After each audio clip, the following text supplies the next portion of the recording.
Bacaan Alkitab kita hari ini dari 1 Timotius 2 ayat 1 sampai 15. Pertama-tama aku menasihatkan, naikkanlah permohonan, doa syafaat, dan ucapan syukur untuk semua orang, untuk raja-raja dan untuk semua pembesar, agar kita dapat hidup tenang dan tentram dalam segala kesalehan dan kehormatan. Itulah yang baik dan yang berkenan kepada Allah Juru Selamat kita, yang menghendaki supaya semua orang diselamatkan dan memperoleh pengetahuan akan kebenaran. Karena Allah itu Esa, dan Esa pula Dia yang menjadi pengantara antara Allah dan manusia, yaitu manusia Kristus Yesus, yang telah menyerahkan dirinya sebagai tebusan bagi semua manusia. Itu kesaksian pada waktu yang ditentukan. Untuk kesaksian itulah aku telah ditetapkan menjadi sebagai pemberita dan rasul. Yang kukatakan ini benar, aku tidak berdusta, dan sebagai pengajar orang-orang bukan Yahudi dalam iman dan kebenaran. Oleh karena itu aku ingin supaya di mana-mana orang laki-laki berdoa dengan menadahkan tangan yang suci, tanpa marah dan tanpa perselisihan. Demikian juga hendaknya perempuan, hendaklah ia berdandan dengan pantas, dengan sopan dan sederhana. Rambutnya jangan berkepang-kepang, jangan memakai emas atau mutiara ataupun pakaian yang mahal-mahal, tetapi hendaklah ia berdandan dengan perbuatan baik, seperti yang layak bagi perempuan yang patuh. Seharusnya lah perempuan berdiam diri dan menerima ajaran dengan patuh. Aku tidak mengizinkan perempuan mengajar dan juga tidak mengizinkannya memerintah laki-laki. Hendaklah ia berdiam diri. Karena Adam yang pertama dijadikan, kemudian barulah Hawa. Lagi pula bukan Adam yang tergoda, melainkan perempuan itulah yang tergoda dan jatuh ke dalam dosa. Tetapi perempuan akan diselamatkan karena melahirkan anak, asalkan mereka bertekun dalam iman dan kasih dan pengudusan dengan segala kesederhanaan. Sebelum kita mendengarkan pemberitaan firman Tuhan, mari kita berdoa. Bapa, tidak ada bagian dari firman-Mu yang tidak keluar dari nafas, pikiran, bijaksana, dan roh-Mu. Kami percaya bahwa seluruh kitab kehidupan ini telah Engkau inspirasikan untuk mengajar, mendidik, menegur, menguatkan, dan mengarahkan kami. Khususnya di dunia yang serba tidak pasti ini, kami berdoa kiranya kami boleh mendapatkan arah dan tujuan, diingatkan kembali akan misi dan panggilan kami, bukan saja sebagai pribadi, tetapi sebagai gereja-Mu di tempat ini. Demi Tuhan Yesus kami berdoa. Amin. Saudara sekalian, kalau saudara melihat bagian yang kita baca, yang tadi saya baca ini bukan bagian yang mudah, mungkin khususnya ayat yang terakhir. Tapi saya mau sekedar mengingatkan bahwa bagian yang kita baca ini adalah bagian dari seri khotbah yang sudah kita mulai sebelum kita sempat jeda sejenak karena membahas seputar Kristus dan coronavirus. Seri khotbah ini kami beri judul Entrusted with the Gospel, dipercayakan dengan kabar baik, dipercayakan dengan berita Injil. Di seri khotbah ini kita mau mengajak saudara sekalian untuk melihat pentingnya bagi gereja berakar pada kebenaran Injil Kristus dan pentingnya bagi gereja menghidupi Injil itu baik di dalam maupun di luar gereja. Nah, saudara, kita sudah diingatkan di pasal yang pertama di 1 Timotius 1 bahwa gereja adalah kumpulan orang-orang yang telah menerima anugerah keselamatan ini, menerima anugerah keselamatan dalam Kristus, dan bukti bahwa mereka sudah menerima ini adalah mereka menghidupinya. Ada bukti yang kelihatan dalam relasi mereka satu terhadap yang lain. Hidup yang telah diubah oleh Yesus dengan sendirinya akan berbuah bagi Yesus. Nah, seperti tadi saya katakan, sepintas kelihatannya bagian ini adalah bagian sulit dicerna dan apalagi diterima di zaman ini, khususnya mulai ayat 11 sampai ke 15. Tapi sebelumnya saya mau mengajak saudara untuk melihat gambaran besar yang terlebih dahulu. Mengapa ayat-ayat ini ditempatkan di sini? Saya percaya Paulus di sini mengajak kita untuk melihat bagaimana Injil itu diterima dan disebarkan di dalam konteks kehidupan bergereja. Bagaimana Injil itu diterima dan disebarkan di dalam konteks kehidupan bergereja. Nah, setidaknya ada dua hal mengapa ayat-ayat ini penting. Konteks yang pertama tentu saja konteks dari 1 Timotius sendiri. Salah satu tema besar dari surat ini adalah mengatakan bahwa Injil waktu diterima atau betul-betul meresap atau betul-betul dipercayai akan menghasilkan kekudusan iman dan tindakan yang nyata dari hidup orang Kristen. Tidak ada yang namanya percaya dan mengaku Kristus tetapi tidak bertumbuh semakin seperti Kristus.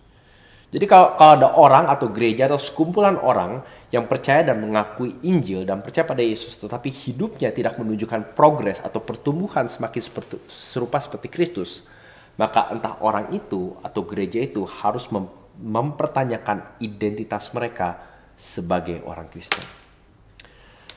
Nah, itu konteks yang penting, bahwa Injil menghasilkan kekudusan iman dan transformasi hidup orang Kristen. Nah, konteks yang lain juga adalah konteks kita hari ini. Saudara, di masa menghadapi wadah pandemi coronavirus, sejak semua gereja mulai online, saya yakin beberapa pemimpin gereja juga coba berbicara, berdialog, berkomunikasi satu sama lain. Tentu saja ada 1001 pertanyaan yang kita bisa bahas, dan itu bukan poin dari khotbah hari ini. Tapi setidaknya ada 2 pertanyaan yang saya rasa muncul berulang kali. Yang pertama adalah, kita yang sekarang terisolasi, terpisah satu sama lain, tidak bisa ke gereja secara fisik. Yang pertama, orang mulai bertanya, apa sih esensinya menjadi orang Kristen? Dan yang kedua, apa sih esensinya menjadi gereja? What does it mean to be a Christian? And what does it mean to be a church? Dan sayangnya banyak sekali usulan atau masukan, atau bahkan pemikiran bagaimana kita bisa tetap bergereja di masa seperti ini, lebih berdasarkan tradisi yang kita pegang. Bagaimana, dan biasanya berdasarkan bagaimana kita bertemu secara tatap muka, secara fisik. Jarang sekali yang bertanya, apa sih yang Alkitab sendiri ajarkan tentang kehidupan bergereja? Dan 1 Timotius, saya percaya, mengajak kita untuk melihat hal-hal yang esensial untuk tetap menjadi gereja Tuhan di zaman kapanpun. Nah, seperti tadi saya katakan, fokus kita hari ini, seperti yang saya percaya apa yang diajarkan oleh pasal ini, adalah bagaimana Injil itu diterima dan disebarkan oleh gereja Tuhan. Nah, nanti di pasal-pasal berikutnya kita akan melihat aspek-aspek esensial lainnya, seperti kualifikasi pemimpin gereja, atau dalam hal ini yang disebut dengan penatua. Dan juga bagaimana kita harusnya berelasi satu sama lain di dalam gereja. Dan bagaimana kita berelasi dengan dunia di sekitar kita. Yang menarik adalah kalau saudara membaca bukan saja di 1 Timotius, tapi di seluruh perjanjian baru, maka jarang sekali saudara akan menemukan perintah langsung yang berbicara tentang jenis musik, susunan ibadah, panjang khotbah, dan puluhan hal lainnya yang sering kali kita perdebatkan atau ributkan. Nah, saudara, ini bukan berarti hal-hal itu tidak penting dalam kehidupan gereja. Tentu saja penting, tentu saja ada tempatnya. Dan tentu saja gereja perlu punya kayak semacam pendirian secara teologis. Atau bahkan secara kultural, mengapa mereka mengadakan hal-hal tertentu. Tetapi poin yang mau saya katakan adalah, hal-hal itu, jenis musik, susunan ibadah, panjang khotbah, dan lain seterusnya, tidak menjadi esensi yang menentukan identitas dan fungsi gereja Tuhan. Dan saudara, yang saya mau ajak kita pikirkan pagi hari ini adalah, waktu kita berbicara tentang Injil keselamatan, satu aspek yang khususnya bagi saya menjadi fresh dan segar selama mungkin 4-5 tahun terakhir adalah, Injil adalah investasi Allah di dalam diri Anda untuk Anda sampaikan pada orang lain. Ya, Injil adalah investasi Allah kepada Anda agar orang lain mengenal Yesus. Jadi waktu kita dipercayakan dengan Injil, entrusted with the gospel, kita diingatkan bahwa Injil itu mempunyai 2 anak panah. Satu anak panah itu Injil datang pada kita. Tetapi Injil datang pada kita bukan untuk berhenti pada diri kita, bukan untuk sekedar kita percaya, mengenal, menerima Yesus dan menjadi bagian dari ciptaan barunya nanti. Tetapi juga Injil sampai kepada kita supaya dari kita Injil itu bisa sampai kepada orang lain. Karena demikianlah Anda menerima Injil. Anda menerima Injil karena ada orang lain yang mengarahkan panah itu pada Anda. Nah, melihat itu, maka saya mengajak saudara melihat ayat-ayat yang tadi saya bacakan, 1 Timotius pasal 2. Seperti tadi saya bilang, ini bukan ayat-ayat yang mudah, kadang-kadang sulit sekali untuk menemukan main poinnya, khususnya karena 5 atau 6 ayat terakhir yang kita baca di pasal ini. Tapi seorang penulis, seorang pendeta bernama Colin Smith setidaknya membantu saya untuk membagi ini. Saya modifikasi sedikit ke dalam 2 bagian besar. Yang pertama adalah kita akan melihat bahwa di pasal ini gereja adalah gereja yang berpusat pada Injil, adalah gereja yang berdoa bagi kebahagiaan Injil, dan gereja yang mengajar bagi kemajuan Injil. Dan saya berharap ini menjadi pengingat baik bagi gereja ini dan bagi setiap saudara yang mendengarkan firman Tuhan pada pagi hari ini, gereja seperti apa yang kita miliki. Dan dalam hal apa lagi kita bisa bertumbuh. Mari kita lihat yang pertama, gereja yang berdoa bagi kemajuan Injil. Gereja yang berdoa bagi kemajuan Injil pertama-tama adalah gereja yang penuh dengan doa bagi orang lain. Dan itu yang Paulus katakan di ayat yang pertama, bukan? Dia berkata, pertama-tama aku menasihatkan, naikkanlah permohonan, doa syafaat, dan ucapan syukur untuk semua orang. Nah, doa syafaat, atau yang kita sebut juga sebagai intercessory prayer, adalah pada dasarnya doa untuk orang lain, atau doa mewakili orang lain. Dan dalam hal ini Paulus mendefinisikan bahwa doa syafaat, ucapan syukur, permohonan ini kita naikkan untuk semua orang. Menarik sekali, tidak dikatakan untuk gereja, untuk aku, bahkan untuk Paulus. Tentu ada tempat lain di mana Paulus minta untuk didoakan, tapi dalam hal ini Paulus mengatakan pertama-tama yang penting adalah gereja perlu berdoa bagi dunia. Saudara, kita perlu berdoa bagi dunia, kita perlu berdoa bagi orang yang terhilang, kita perlu berdoa bagi mereka yang belum mengenal Kristus, karena mereka tidak akan berdoa dengan sendirinya. Bisa dikatakan, saudara dan saya bisa mengenal Kristus karena hasil doa orang lain. Nah, kita nggak tahu orangnya siapa, tapi ada seorang yang berdoa bagi kita. Saya bahkan pernah mendengar sebuah anekdot, saya nggak tahu benar atau enggak, tapi pada dasarnya dikatakan bahwa kemungkinan jadi ada seorang tokoh pendeta kalau nggak salah di abad 18 atau 19 yang berkhotbah, tapi kalau khotbah asal-asalan dan hidupnya malas-malasan. Tapi entah bagaimana, begitu banyak orang di gerejanya itu mengenal Tuhan dan bertumbuh dan berubah. Sampai suatu ketika dikatakan kemungkinan besar yang membuat orang-orang bertumbuh dan berbuah itu bukan karena khotbah pendetanya, tapi karena doa seorang ibu yang setia setiap minggu mendoakan orang-orang yang datang ke gerejanya. Saudara, saya yakin itu applicable untuk kita semua hari ini. Waktu Paulus mengatakan semua orang di sini, dia pada dasarnya mengatakan berdoa bagi dunia. Berdoa bagi orang-orang yang secara umum mungkin kita tidak kenal atau tidak peduli. Kita punya istilah, bukan tidak kenal maka tidak sayang. Tetapi kalau saudara perhatikan, Allah menyayangi kita. Allah menyayangi orang-orang yang jauh daripadanya. Dan waktu saudara dan saya berdoa bagi orang lain, berdoa orang yang tidak kenal, atau orang yang kita tidak peduli, kita sebetulnya sedang merefleksikan hati Allah yang peduli akan keselamatan bagi semua orang. Itu yang dikatakan di ayat 4, bukan? Ini yaitu Allah yang menghendaki supaya semua orang diselamatkan dan memperoleh pengetahuan akan kebenaran. Yang dimaksud dengan istilah semua orang di sini adalah semua jenis orang, artinya semua orang dari berbagai macam latar belakang, semua orang dari berbagai macam keadaan, status, dan lain seterusnya. Allah mau segala jenis bentuk orang diselamatkan. Udah pasti ini bukan berarti Allah mau bahwa semua orang pasti akan diselamatkan, karena kita tahu kenyataannya tidak semua orang diselamatkan. Tapi kita diminta untuk berdoa bagi mereka, untuk keselamatan mereka, untuk supaya mereka memperoleh pengetahuan akan kebenaran. Paulus juga mengatakan bahwa ucapan syukur ini bukan saja diberikan untuk semua orang, tetapi perhatikan ayat 2, untuk raja-raja dan untuk semua pembesar. Nah saudara, kalau saudara pikir waktu surat ini ditulis pada zaman Paulus, kaisar-kaisar dan pembesar-pembesar zaman itu adalah pemerintahan dan pejabat yang menyembah berhala. Mereka tidak percaya, bahkan beberapa dari mereka sengaja berusaha meredam atau mematikan kekristenan. Paulus bahkan nantinya akan dihukum mati di bawah pemerintahan yang sama. Saudara, poin yang Paulus mau katakan adalah, entah kita setuju atau tidak dengan pemerintah setempat kita harus mendoakan mereka. Saudara, jangan berdoa hanya waktu pemimpin kita pas satu agama. Jangan berdoa hanya waktu pemimpin kita datang dari partai yang kita pilih atau yang kita setujui.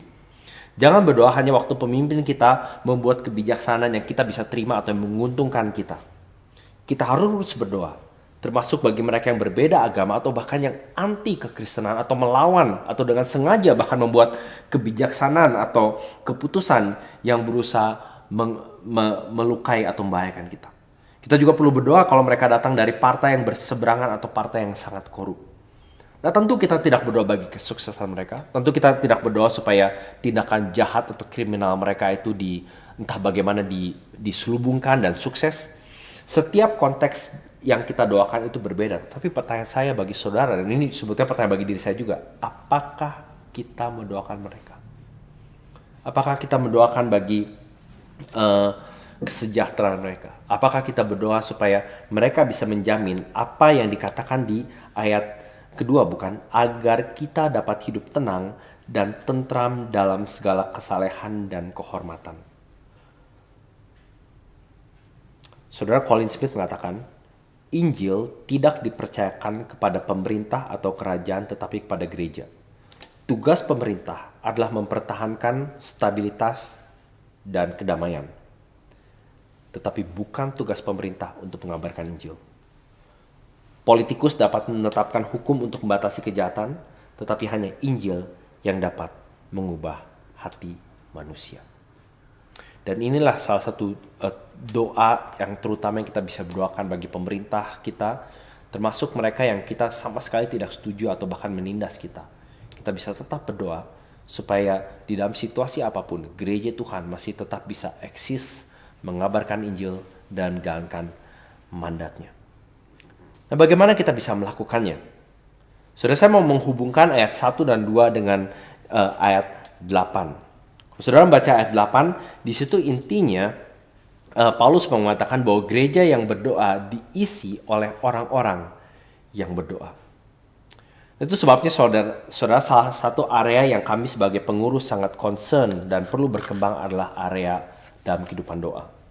Dan saya sangat bersyukur untuk dukungan pengurus dan banyak sekali jemaat di gereja ini yang selalu berusaha untuk memajukan persekutuan dan pertemuan doa kita. Dan tidak lama setelah kita mulai online, kami mulai mengirim renungan harian yang diikuti dengan doa melalui grup WhatsApp dan sekarang bisa diakses di website kita. Sekali lagi tujuannya adalah untuk memperbanyak dan untuk memperkaya kehidupan doa kita sebagai jemaat Tuhan. Ibadah mingguan kita secara umum diisi setidaknya oleh cukup banyak porsi doa dari awal sampai akhir. Tetapi kalau saya pikir, ayat ini berbicara tentang sesuatu yang sedikit berbeda. Di pasal 2 ayat 8, Paulus mengatakan, oleh karena itu aku ingin supaya di mana-mana, perhatikan, orang laki-laki, men, berdoa dengan menadahkan tangan yang suci tanpa marah dan tanpa perselisihan. Nah, saudara, saya yakin bagian yang paling kontroversial tentu bagian di bawah, yang bicara tentang peran atau status wanita di gereja. Tapi yang menarik adalah di bagian yang kontroversial ini, justru Paulus secara khusus berbicara kepada pria tentang doa. Dengan kata lain, Paulus memanggil setiap pria di dalam gereja untuk menjadi pemimpin, menjadi teladan dalam kehidupan doa di gereja. Apakah Anda berinisiatif untuk berdoa? Atau setidaknya berbagian dalam perkumpulan doa? Kalau Anda adalah kepala keluarga atau pemimpin di rumah tangga, maksudnya dengan kata lain pemimpin di rumah tangga Anda, apakah Anda memimpin keluarga Anda untuk berdoa? Apakah Anda mengajak keluarga Anda untuk datang ke persekutuan doa? Apakah doa menjadi prioritas Anda sebagai kepala keluarga, sebagai pria di keluarga? Atau lebih sering doa didelegasikan kepada istri? Kadang yang sangat menyedihkan di dalam beberapa teman yang saya kenal, yang istrinya atau pihak wanitanya sangat aktif melayani, saya seringkali menemukan bahwa suaminya atau pria yang seharusnya memimpin dalam area ini biasanya mendelegasikan area doa atau bahkan kerohanian kepada sang istri. Tapi di sini Paulus secara jelas mengajarkan bahwa pria di dalam konteks kehidupan gereja dipanggil untuk menjadi pemimpin, untuk menjadi pionir, penerobos dalam kehidupan doa. Tetapi bukan saja bicara tentang doa, Paulus di sini mengatakan juga berdoa dengan menadahkan tangan yang suci. Saudara, ini bukan bicara soal postur, tentu saja tidak ada saya saudara berdoa dengan tangan yang ditadahkan atau tidak, tapi bicara soal penyerahan hidup. Berdoa dengan seluruh penyerahan hidup pada Tuhan, dan tangan yang suci juga dapat berarti berdoa dengan hidup yang benar dan dengan tidak berpegang atau memelihara dosa dalam hidupnya.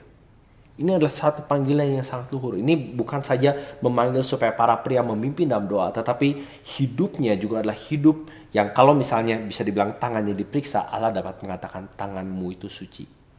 Engkau tidak memakai tanganmu untuk hal-hal yang tidak berkenan kepada Tuhan. Saudara, artinya kehidupan doa saudara dan saya juga berkaitan erat dengan bagaimana kita memakai tangan kita. Dengan apa yang kita ketik di komputer, di smartphone, dengan apa yang kita tonton, dengan apa yang kita mainkan dengan tangan kita. Apakah tanganmu dan tanganku adalah tangan-tangan yang suci? Juga di situ dikatakan tanpa marah dan tanpa perselisihan. Artinya kita bukan tukang bikin ribut di gereja. Anda dikenal sebagai pria macam apa di dalam komunitas iman? Saya harap tidak sebagai pembuat perpecahan, membuat orang marah, ataukah Anda dikenal sebagai pendoa? Sebagai orang yang menjalani hidup dengan hidup yang benar, yang tidak berpegang pada dosa atau memelihara dosa dalam hidupnya. Saudara, tentu saja ini bukan berarti wanita tidak dipanggil untuk berdoa. Perhatikan, bahkan kebanyakan persekutuan doa di gereja hari ini, saudara bisa lihat presentasinya antara pria dan wanita. Biasanya, secara umum, biasanya didominasi oleh para wanita, bukan? Saudara, di sini yang Paulus maksudkan adalah setiap pria dipanggil untuk menjadi teladan dalam hidup dan berkata mereka. Dan salah satu indikator yang terlihat adalah apakah dia seorang pendoa. Saya pernah mengatakan ke beberapa pria di gereja kita waktu kita kumpul-kumpul dan sharing, dan saya ngomong ini bukan supaya kedengaran smart, karena kata-kata ini juga menegur saya. Saya dapatkan dari orang lain, dia bilang gini, pria sejati berdiri dengan lututnya. Ya. A real man stand on his knees.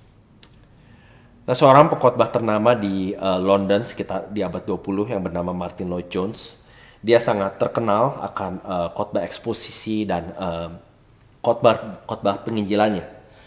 Kalau saudara bertanya pada Martyn Lloyd-Jones, maka dia sendiri melihat atau memandang dirinya sebagai pengabar Injil, sebagai seorang evangelis.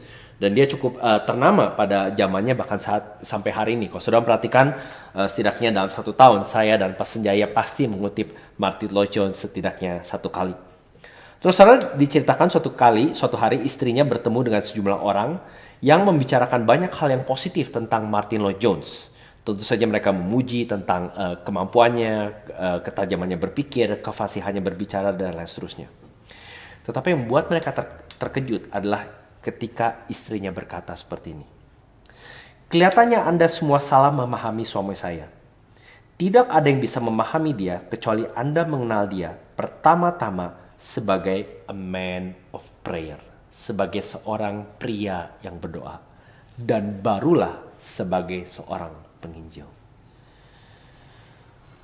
Saudara, saya berharap bagi saya sendiri, bagi para pria di gereja ini, kalau ada satu ciri khas yang nanti anak-anak, cucu, mantu, orang tua, mertua, atau istrimu khususnya katakan tentang dirimu, adalah he is a man of prayer. Dia adalah seorang pria yang berdoa.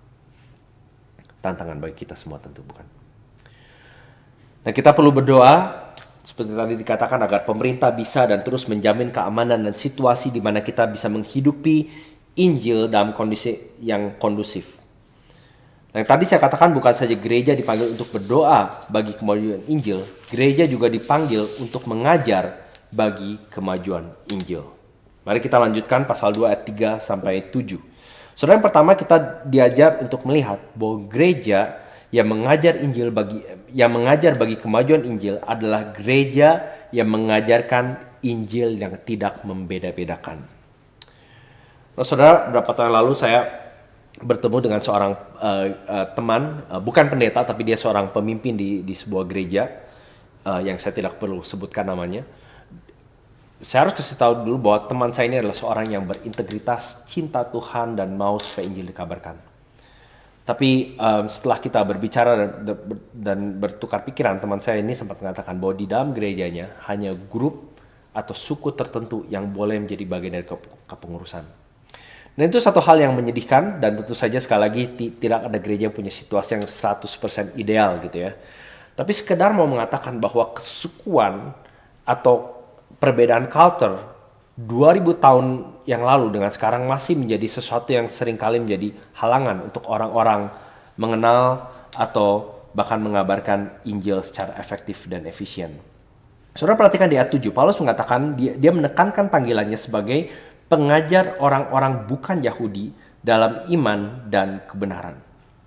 Nah, di gereja mula-mula saudara, ini adalah konsep yang sangat-sangat radikal. Saudara, selama berapa minggu terakhir, kalau mengikuti bacaan Alkitab kita, tentu pernah baca di Kisah Rasul 10, bukan?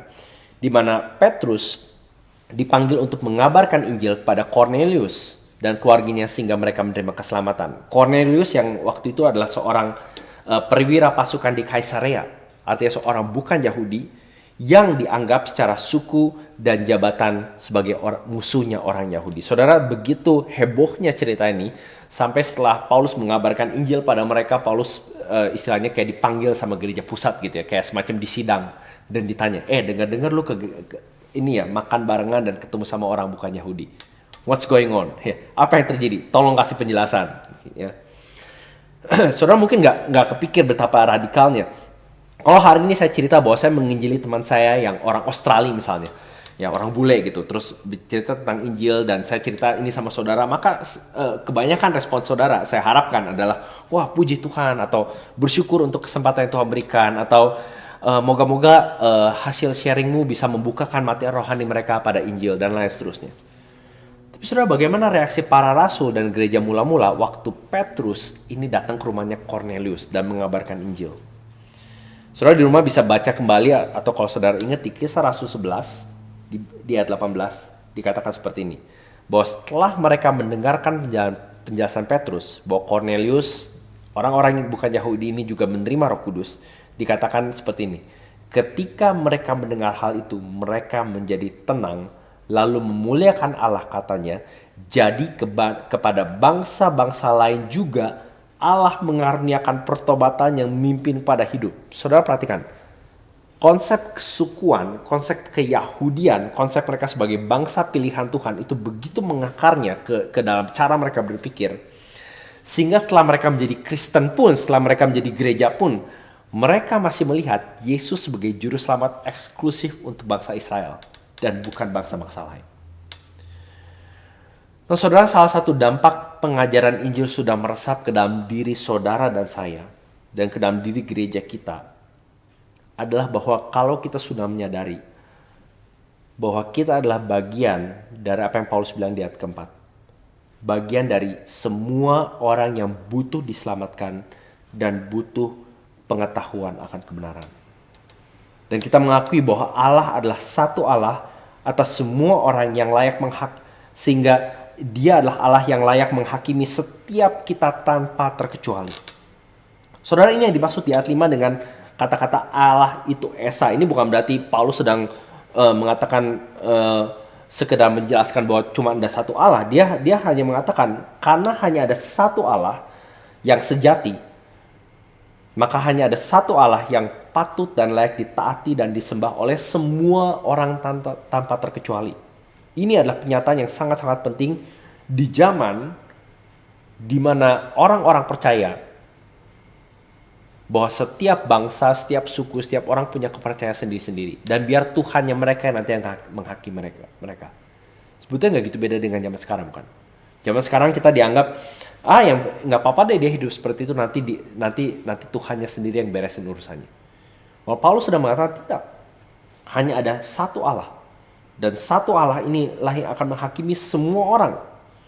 Dan waktu kita menyadari itu, kita diingatkan bahwa kalau hanya ada satu Allah yang akan menghakimi semua orang, maka ayat 6 dan 7, bukan saja Allah itu Esa, tetapi Esa pula Dia yang menjadi pengantara antara Allah dan manusia, yaitu manusia Yesus Kristus, yang telah menyerahkan dirinya sebagai tebusan bagi semua manusia. Saudara, artinya keselamatan Injil itu ditawarkan dan diajarkan kepada semua orang tanpa terkecuali. Semua orang yang tidak dibatasi oleh suku dan bahasa. Tidak dibatasi oleh latar belakang, status pernikahan, pekerjaan, situasi keluarga, kesehatan mental, dan lain seterusnya. Tidak ada diskriminasi sama sekali untuk Anda hari ini datang pada Kristus dan menerima keselamatannya. Dan kalau tidak ada perbedaan sama sekali, maka kita pun tidak boleh membedakan orang-orang yang kita layani, orang-orang yang kita kasih. Gereja yang mengajar bagi kemajuan Injil adalah gereja yang mengajarkan Injil yang tidak membeda-bedakan. Tetapi pada saat yang sama, bukan saja gereja mengajarkan Injil yang tidak membeda-bedakan, gereja juga harus mengajarkan Injil yang menertibkan. Nah, konsep radikal lain selain Injil dikabarkan pada orang-orang bukan Yahudi juga adalah ini. Bahwa di Perjanjian Baru, pengajaran dan pembelajaran terbuka bagi kaum wanita. Perhatikan ayat 11. Kita mulai bagian yang saya yakin saudara tunggu-tunggu. Ayat 11. Seharusnya lah perempuan berdiam diri dan menerima ajaran dengan patuh. Nah, saya tahu ada ayat-ayat sebelumnya. Saudara, kalau lihat ayat sebelumnya, 9 dan 10. Sepintas apa yang Paulus katakan di ayat 9 dan 10 kesannya sok ngatur, ya. Dan yang ngomong pria lagi, Paulus. Sangat sulit diterima di budaya kita. Tapi yang saudara perlu ingat adalah ini. Di abad pertama, dan ini masih berlaku di beberapa belahan dunia, pendidikan hanya dikhususkan kepada kaum pria.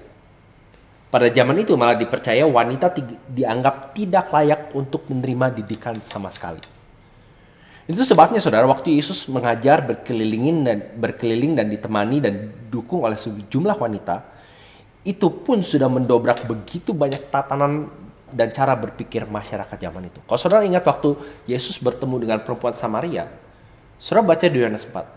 Waktu murid-muridnya ketemu Yesus yang setelah ngobrol dan menginjil perempuan Samaria, dikatakan bahwa mereka terkejut karena ia berbicara dengan seorang perempuan, bukan dengan perempuan Samaria. Jadi bahkan untuk pria lagi zaman itu, apalagi yang posisinya guru seperti Yesus, berbicara dengan seorang lawan jenisnya pun sudah dianggap sebagai sesuatu yang tidak lazim. Karena pengajaran itu didominasi atau dikhususkan bagi para pria. Jadi waktu ayat 9 dan 10 dibuka dengan Paulus sepertinya mendikte dan mengajari dan boleh pakai ini, jangan pakai ini. Saudara, ini bukan soal mendikte atau menggurui mereka, tetapi justru Paulus sedang menempatkan mereka di posisi yang sama rata dengan pria untuk mengatakan bahwa kamu sama-sama boleh mendapatkan akses ke dalam pengajaran firman Tuhan. Dan ini aku mau sampaikan kepadamu. Saudara, ini sama sekali bukan berarti merendahkan wanita. Ini justru malah menempatkan wanita ke posisi yang semestinya. Sama-sama diciptakan dalam gambar dan rupa Allah. Jadi waktu dikatakan seharusnya perempuan berdiam diri, ini bukan berarti diam, jangan membangkang dan jangan komentar. Ini bukan berarti terima saja, tapi berdiam diri ini sebetulnya adalah sikap setiap dari kita, entah pria atau wanita. Waktu kita diajar, bukan? Kalau misalnya saya lagi ngajar, kalau saudara perhatikan, semua yang jadi guru atau pendeta atau pengajar, satu hal yang saya yakin saudara paling tidak suka adalah waktu saudara ngajar, orang lain juga coba ngajar. Orang lain nimpalin. Waktu saudara ngajar, orang lain lalu lalang. Ya, kita sangat-sangat mengapresiasi dan mengharapkan orang memperhatikan setiap hal yang kita katakan. Dan waktu Paulus mengatakan, seharusnya lah perempuan berdiam diri dan menerima ajaran dengan patuh, Paulus sedang pada dasarnya mengatakan wanita yang biasa tadi di luar ruang pengajaran sekarang diterima masuk dan bukan duduk di kaki pria atau bahkan duduk terpisah dengan pria, tapi berduduk dengan satu ruangan, mempunyai sikap dan respon yang sama terhadap sama seperti orang lain, berdiam dan menerima ajaran dengan patuh. Ini artinya bahwa mereka berada di tempat yang sama untuk menerima pengajaran Injil. Ini satu hal yang radikal sekali. Nah, ayat 12-15. Hampir setiap buku tafsiran yang saya baca membuka ayat bagian ini dengan mengatakan ini adalah salah satu dari ayat-ayat Alkitab yang paling sulit untuk ditafsirkan khususnya hari ini. Dan kita harus mengakui, sepintas kalau kita baca kelihatannya, nih Paulus ngomong apa gitu ya. Saya mungkin waktu sambil jalan kemarin, saya pikir saudara, salah satu penghiburan mungkin buat kita adalah ini. Bahwa selama 2000 tahun, sejak kata-kata ini ditulis, tidak pernah gereja merasa kebutuhan atau keperluan untuk mengedit atau mensensor ayat-ayat ini. Jadi setidaknya kita bisa cukup yakin bagi pembaca mula-mula, mereka menyadari bahwa ayat-ayat ini masuk akal, patut diterima sebagai firman Tuhan. Itu satu poin yang saya pikir kita semua harus terima. Ya, saya sangat tidak setuju dengan pendapat beberapa orang yang mengatakan bahwa ini ayat hanya berlaku pada konteks zamannya Paulus.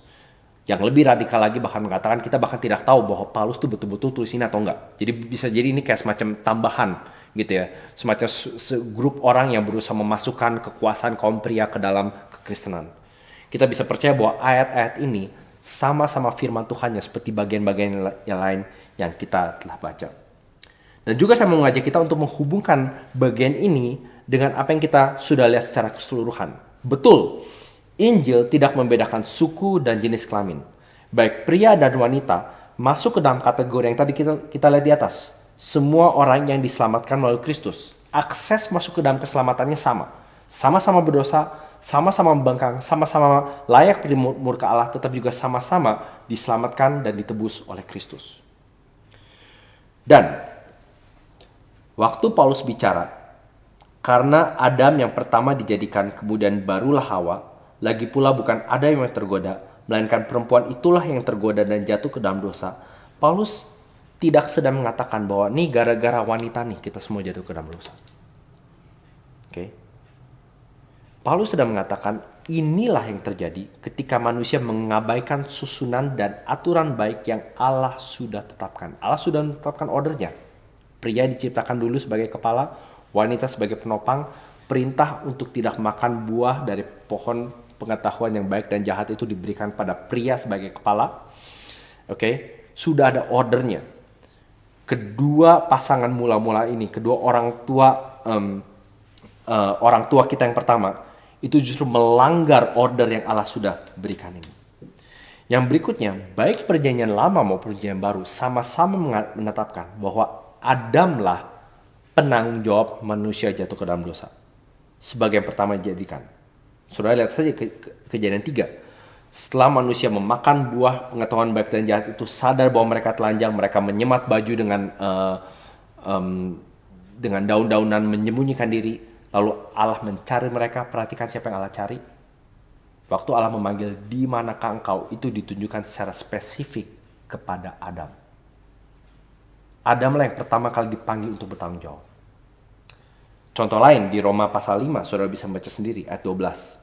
Paulus, penulis yang sama yang mengatakan, sebab sama seperti dosa telah masuk ke dalam dunia oleh satu orang, dan oleh dosa itu juga maut, demikianlah maut itu telah menjalar kepada semua orang, karena semua orang telah berbuat dosa.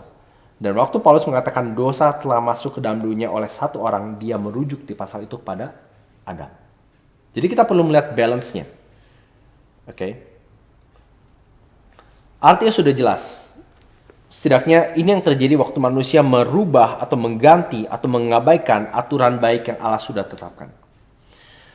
Dan juga ini menunjukkan bahwa di ayat 15, waktu dikatakan tetapi perempuan akan diselamatkan karena melahirkan anak, sudah pasti bukan berarti bahwa melahirkan anak itu menyelamatkan.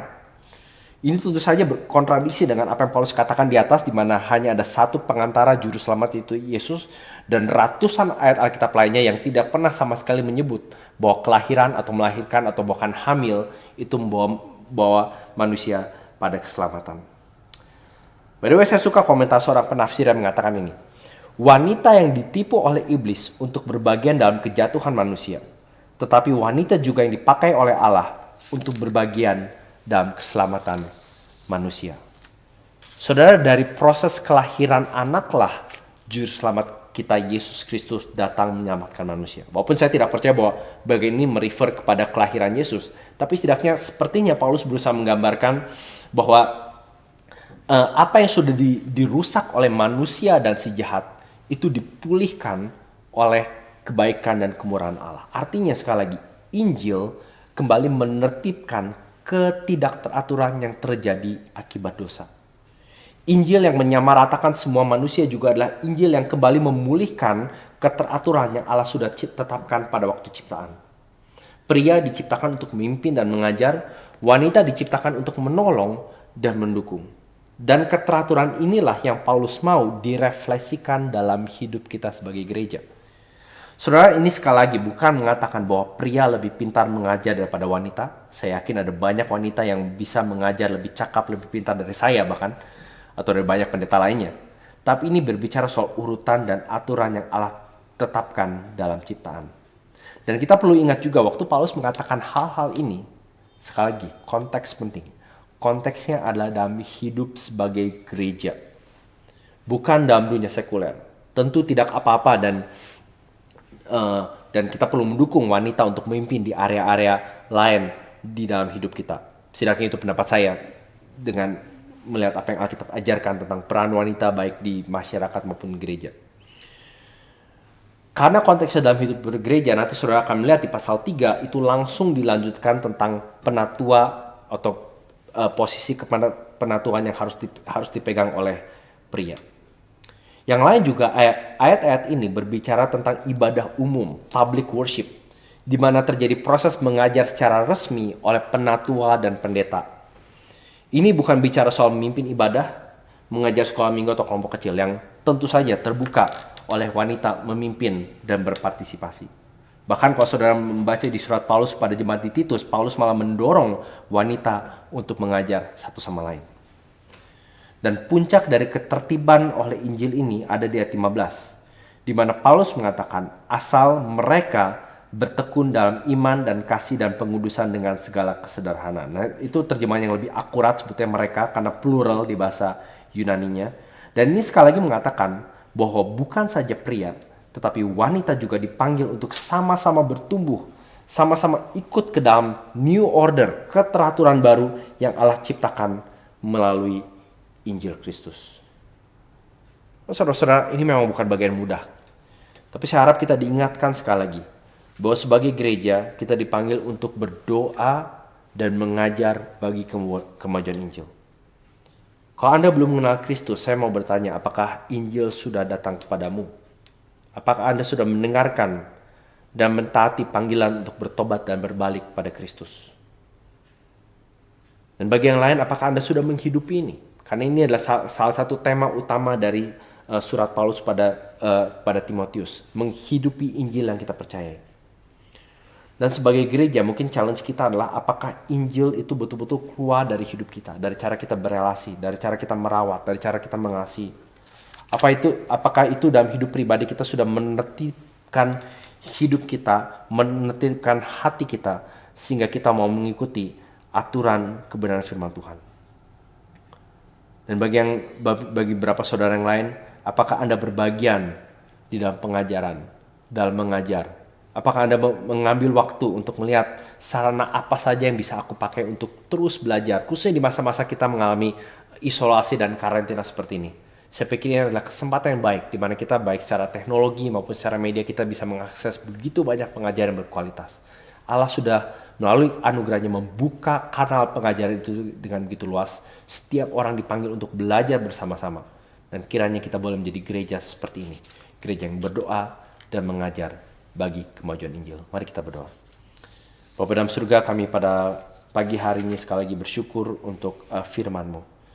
Yang tidak selalu mudah untuk kami cerna dan pahami. Tapi kami berdoa kiranya sambil kami menggumuli dan memikirkan, kami boleh mentaati hal-hal yang jelas dan terus bertumbuh dan belajar untuk menjadi gereja yang tekun berdoa, tapi juga mengajarkan kebenaran Injil-Mu. Kami bersyukur untuk kelimpahan firman-Mu di dalam Kristus dan berdoa supaya apa yang kami pelajari ini tidak sia-sia, tapi boleh mempunyai dampak yang real dalam hidup kami. Demi nama Tuhan Yesus kami berdoa. Amin.